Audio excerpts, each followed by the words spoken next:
क्या आप जानते हैं क्यों कर्ण, जिसने राज्यसभा में द्रौपदी को वैश्या कहने जैसे अपमानजनक शब्द बोले और महायुद्ध में अधर्म के मार्ग पर चल रहे कौरवों का साथ दिया, फिर भी स्वर्ग का अधिकारी बना?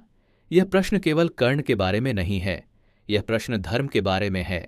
जब हम महाभारत पढ़ते हैं तो कर्ण को समझना सबसे कठिन लगता है, क्योंकि वह न तो पूरी तरह नायक है और न ही पूरी तरह खलनायक।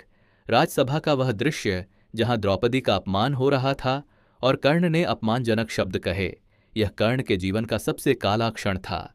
उस दिन वह धर्म के विरुद्ध खड़ा था और इसका कोई भी बचाव नहीं किया जा सकता। तो फिर सवाल उठता है, क्या ऐसा व्यक्ति स्वर्ग का अधिकारी हो सकता है?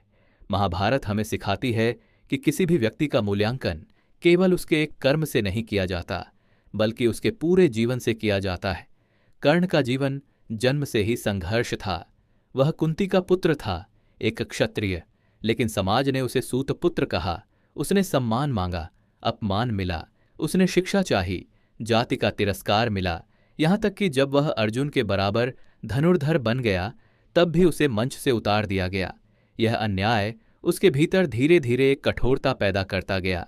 फिर आया दुर्योधन, वही पहला व्यक्ति जिसने कर्ण को उसकी जाति से नहीं, उसकी क्षमता से पहचाना, उसे अंगराज बनाया, सम्मान दिया और मित्र कहा।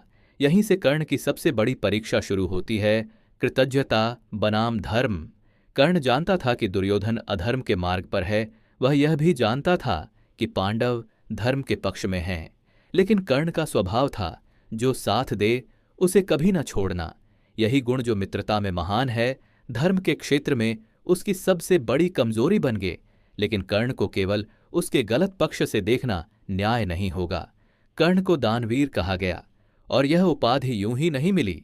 जो भी उसके द्वार आया वह खाली हाथ नहीं लौटा। एक दिन देवराज इंद्र स्वयं ब्राह्मण का वेश धर कर आए और कर्ण से उसका कवच और कुंडल मांग लिया। कर्ण जानता था यह दान उसकी मृत्यु लिख देगा, फिर भी उसने दान दिया, क्योंकि कर्ण के लिए दान और वचन प्राणों से भी ऊपर थे। महाभारत कहती है, कर्ण ने अपने पाप धरती पर ही भुगते। जीवन भर का अपमान, युद्ध में अन्यायपूर्ण परिस्थिति में मृत्यु और अंततः रथ का पहिया फंस जाना, यह सब उसके अधर्म का परिणाम था। लेकिन उसके पुण्य अभी शेष थे। युद्ध के बाद जब युधिष्ठिर स्वर्ग जाते हैं तो वे आश्चर्यचकित रह जाते हैं। वहां कर्ण दिव्य वैभव के साथ विराजमान था।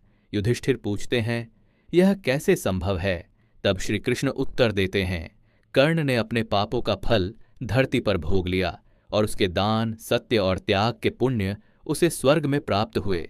लेकिन एक बात याद रखिए, कर्ण को मोक्ष नहीं मिला, केवल स्वर्ग मिला, क्योंकि वह पूर्ण नहीं था। उसका अहंकार, उसकी कठोर वाणी और कुछ निर्णय धर्म के विरुद्ध थे। महाभारत यहाँ एक गहरी सीख देती है, स्वर्ग इनाम है, प्रमाण पत्र नहीं। यह नहीं कहता कि व्यक्ति निर्दोष था, यह केवल यह बताता है कि उसके पुण्य अधिक थे। कर्ण हमें यह सिखाता है कि अच्छा इंसान होना और सही इंसान होना हमेशा एक सा नहीं होता।